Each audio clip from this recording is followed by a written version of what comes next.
was on a bus when a woman turned around and said, "Excuse me, can you stop breathing in my direction?" I said, "Ma'am, that's not something I can turn off." She pulled her scarf over her face. "This is my personal airspace. You're contaminating it." I said, "It's a bus. The air is shared. That's how buses work." She looked me up and down. People like you always argue. Just hold your breath until the next stop. I said, "The next stop is 11 minutes away." She said, Then that's 11 minutes of peace for me. I said, "You're paying bus prices and asking for spaceship rules." She got louder. I'll report you. I know people. I said, "Report me for what?" "He breathed too loud. Arrest him." "Is that what you're gonna say?" She turned to the whole bus and yelled, Is everyone here okay with this? A man put his headphones on. Then a little kid said, "Ma'am, you're the only one talking." I was on a bus when I was working the register at a coffee shop when a woman walked in, held up her phone and said, I don't pay. I'm an influencer. I said, "Okay, and I'm the guy who needs $4. She gasped. Do you know how much exposure I bring? I have a huge following. I said, "Exposure doesn't pay my rent. Last guy who paid me an exposure, I starved for a week." She leaned on the counter. One post from me and this place blows up. I said, "We're a coffee shop. We don't want to blow up. We want $4. She rolled her eyes. You're being difficult. I do this everywhere and they always say yes. I said, "Damn, so that's how you beg these days?" She pointed the phone at me. Say sorry. I'm filming this for my followers. I said, "Great. Ask them to Venmo me the $4. She said, that's not how it works. I said, "Neither is free coffee." I have more followers than this whole town. Then a guy waiting behind her looked up from his phone and said, Bro, I just found her page. She has 42 followers.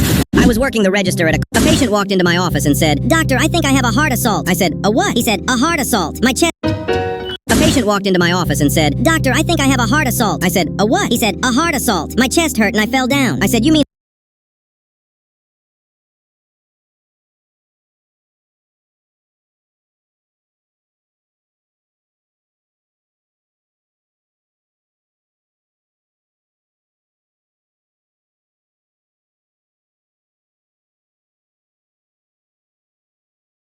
a heart attack?" He said, that's what I said. A heart assault. So I wrote it down. "Okay, any other symptoms?" He nodded. Yeah, I've been feeling really nauseous, so I took my temperature and I had a fever of 500. I said, "Sir, at 500 degrees you would be a pizza." He said, that explains why I'm so hot. I moved on. "Any allergies?" He said, "Yes." I'm allergic to peanut nuts and also biotics. I said, "You mean antibiotics?" He said, I know what I said. I sighed. "Anything else?" He froze. Then he leaned in and whispered, It's my wife. She said if I don't get better, she's leaving. I said, "Sir, there's nothing wrong with you." His eyes lit up. So I'm cured? I said, "You were never sick." He jumped up. Doctor, you just saved my marriage. Then he ran out yelling, Honey, he says I'm not allergic to you anymore. A patient walked into my office and said, Doctor,